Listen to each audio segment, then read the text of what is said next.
Ia turun dari motor.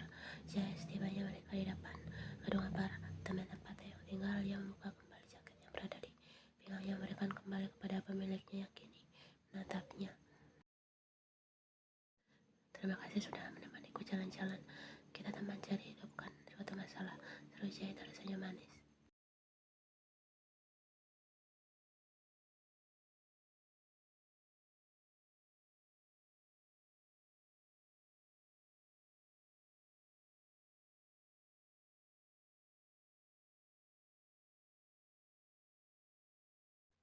Aku akan mengantarmu. Tidak, aku pulang saja, ini sudah terlalu larut, kau pasti lelah. Seru yang cepat menghentikan Jae yang hendak turun dari motornya. Perlahan Jae mengangguk tanpa bisa menahan senyumnya. Secara tak langsung ia telah menunjukkan perhatiannya pada Jae, dan itu membuat hatinya terasa penuh. Dia bahagia. Kalau begitu, dia masuk saja dulu. Aku akan pulang setelah melihatmu masuk ke dalam apartemenmu.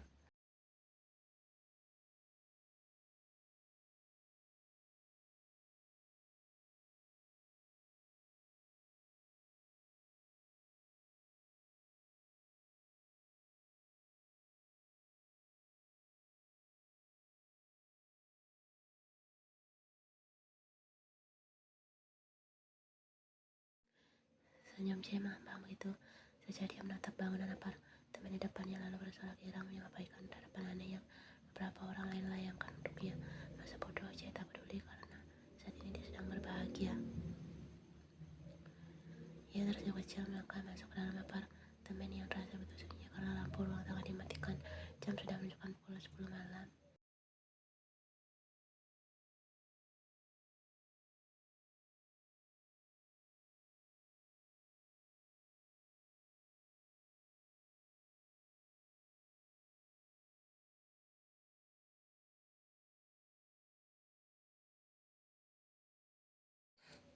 Kenapa baru pulang?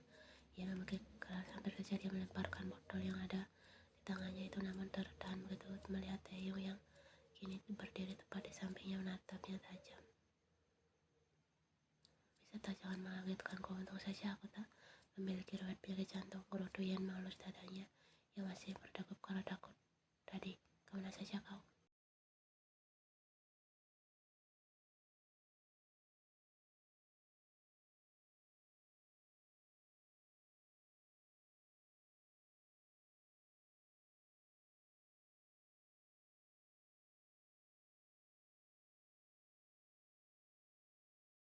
Aku bukan bocah, Kim Taeyong. Lagi pula bukannya kau yang mengatakan itu padaku. Seru yang datar. Ia masih kesal dengan Taeyong karena Fredo mengabaikannya siang tadi. Tetap saja kau tak boleh pulang larut malam seperti ini. Ini masih jam 10, Taeyong, masih awal kau untuk memarahiku. Taeyong mendengar kesal, ia lalu saja menjawab. Apa yang dia katakan terserahmu, aku tak peduli. Serunya terlalu meninggalkan Ian yang menatap heran tubuh tegap itu.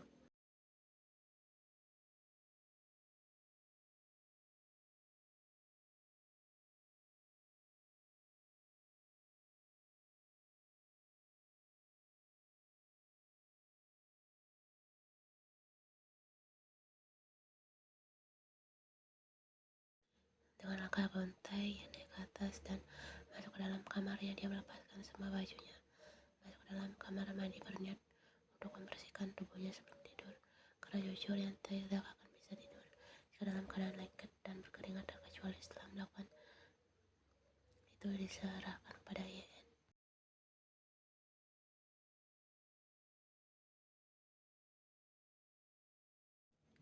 Yen masuk ke dalam bathtub dan perlahan menutup matanya, mengistirahatkan sejenak tubuhnya. Namun belum 5 menit ia kembali terganggu dengan getaran di ponselnya yang sengaja Yen bawa karena dia terbiasa mendengar lagu saat sedang mandi.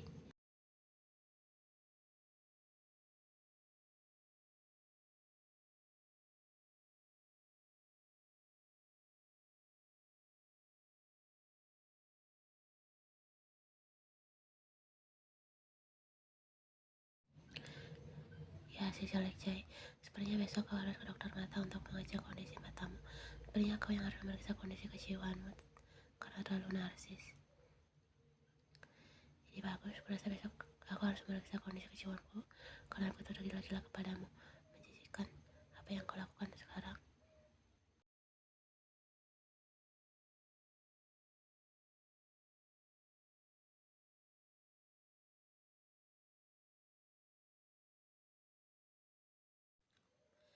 Ayolah, biarkan aku bergabung.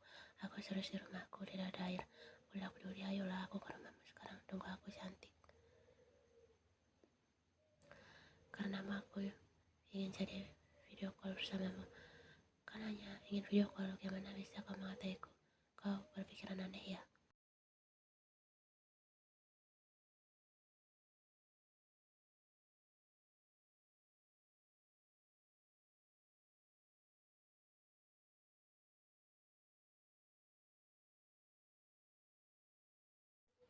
Ia menatap layar ponselnya dan tersenyum tipis. Ia terus mengirimnya pesan agar membalas pria itu, tapi masa bodoh. Saat ini ia ingin berendam lalu tidur. Jangan terlalu lama, selamat malam, semoga mimpi indah. Ia menatap layar ponselnya menggelengkan kepalanya pelan. Lama berada di Korea, J adalah pria pertama yang satu-satunya yang selalu memujinya cantik. Di sisi lain, J bersorak girang menatap layar ponselnya. Walaupun dia tak membalas lagi pesannya, tapi dia tetap senang dan berulang kali membaca percakapannya dengan Yen tadi.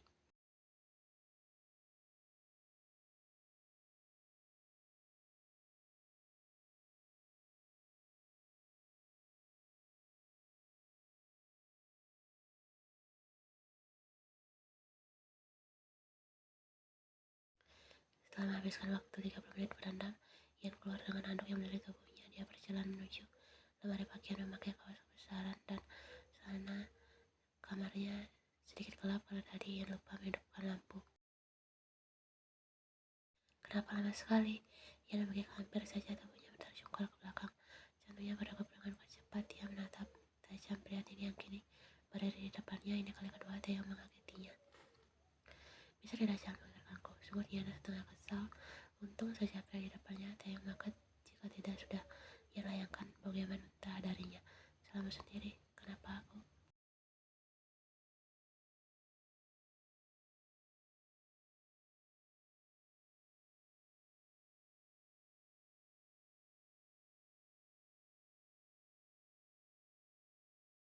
Tidak di sini. Ia menaikkan satu alisnya menatap heran Taeyong. Tumben sekali pikirnya, biasanya Taeyong akan datang pada Ian saat pria itu ingin menuntaskan saja. Kau tidak sedang ingin bermain kan? Aku lelah sekali hari ini. Lumayan pelan menatap sekilas Taeyong dari cermin di depannya. Taeyong diam, tidak menjawab apa. Memang dia Taeyong hanya menandatangani Ian saat menginginkan itu saja. Dia menutup mata yang tidak mengerti dan beberapa saat setelahnya bisa Taeyong rasakan pergerakan seseorang di sampingnya. Bolehkah aku memelukmu? Tanya Ian pelan.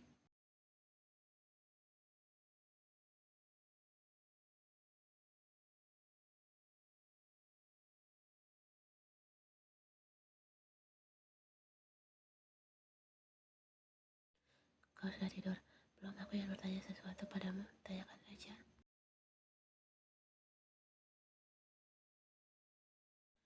Apa kau sudah dengan wanita lain selain denganku? Aku tahu kau bukan seorang yang katakan saat Taeyong diam dan beberapa saat setelahnya dia membalas memeluk tubuh Ian dengan erat. Tidak, kau yang pertama.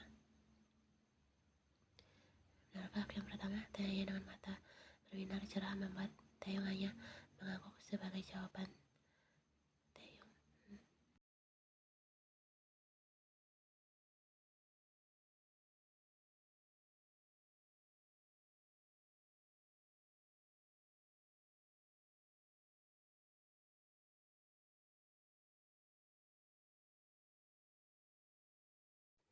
Sekarang tidur, ucap Taeyong datar. Tapi kau belum menjawab ajakanku. Ayolah, aku hampir lulus dan setelah itu aku akan melamarmu lalu kita menikah. Kau mau kan? Tanya Ian antusias. Taeyong menangis membalikkan tubuh Ian cepat melepaskan kembali tubuh itu berkata, seranjang aku tak mau menikah denganmu. Kau bukan tipeku. Jadi sekarang tidur.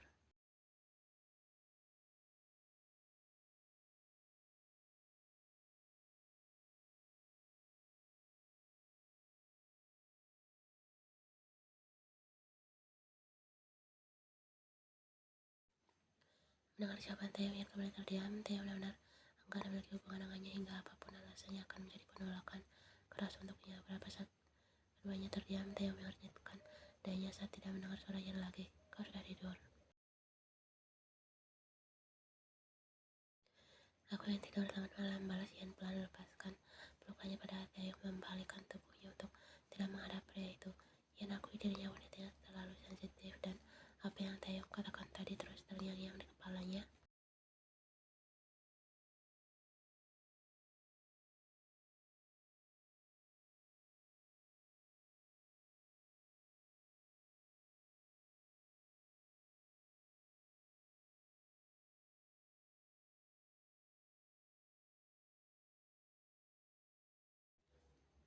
Baiklah, selamat malam. Tanpa dia mengetahui, diam-diam Ian menghapus air mata yang keluar tanpa bisa dia tahan. Dia merindukan ibunya dia di Cina dulu, di mana dia memiliki teman yang begitu setia padanya, kekasih yang begitu mencintainya, dan ibunya selalu menyayanginya.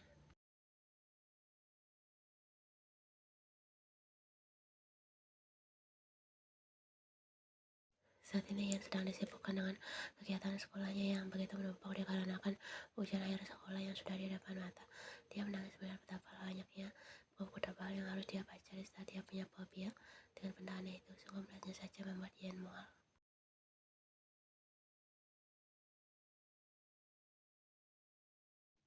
Janganlah mohon, kau tidak akan mendapat nilai yang bagus jika hanya menatap bukumu seperti itu, bisik Jay.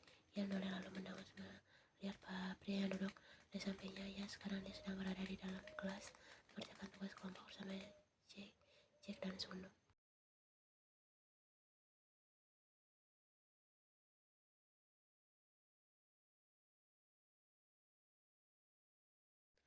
Memang selama ia dekat dengan Jay, dia juga menjadi lebih dekat dengan Jack dan Sunu yang notabene adalah sahabat Jay. Pria itu sering mendekatinya di sekolah dan terkadang mereka sering keluar saat ia benar-benar bosan di rumah lalu menghabiskan waktu dengan Jay, dan pria itu juga mengenalkan Ian pada beberapa sahabatnya yang awalnya tidak Ian kenal.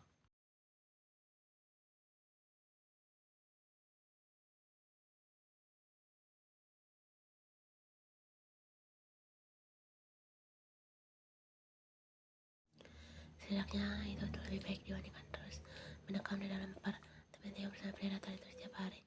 Aku sangat tak mengerti dengan rumus-rumus aneh ini. Kepala aku pusing setiap melihatnya. Terus Sunu dengan wajah khususnya langsung diangguk Ian. Di antara mereka berempat, yang paling bodoh dan malas adalah Ian dan Sunu. Mereka memiliki kesamaan, yaitu sama-sama membenci buku. Bahkan tidak jarang keduanya mendapatkan hukuman karena terlalu sering tidur di kelas. Memang kombinasi yang bagus.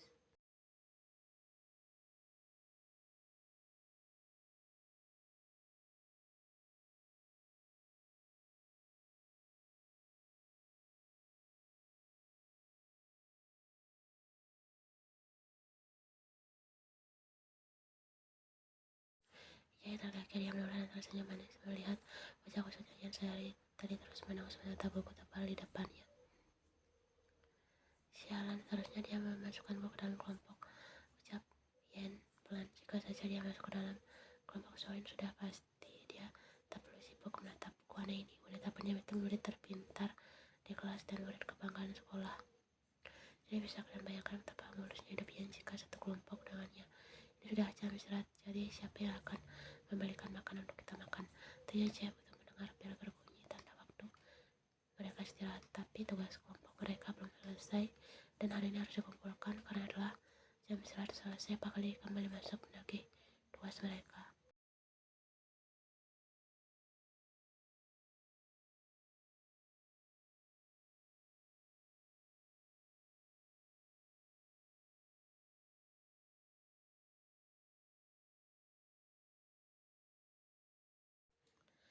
Baik jalan Jack menatap malas dua beban manusia di depan mereka. Yang mengelas nafas pelan mengeluarkan beberapa lembar uang tanpa harus diminta yang langsung disambut hangat oleh Yen.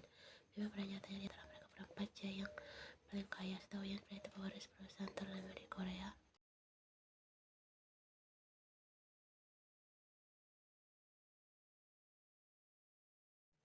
Baiklah, kalian pergi dulu, selamat bekerja.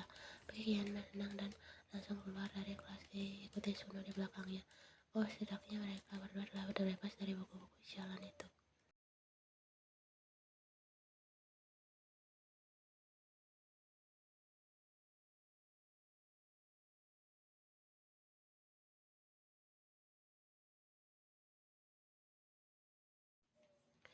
Jadi bagus sebagai Suno langsung tertawa lebar. Selama hampir 3 tahun di awal sekolahnya, ia memiliki sifat yang sama sepertinya. Selama ini dia harus menghadapi hukuman seorang diri tanpa selama ada Yen. Jadi memiliki teman, setidaknya membersihkan WC atau berlari keliling lapangan untuk tidak melelahkan seperti dulu.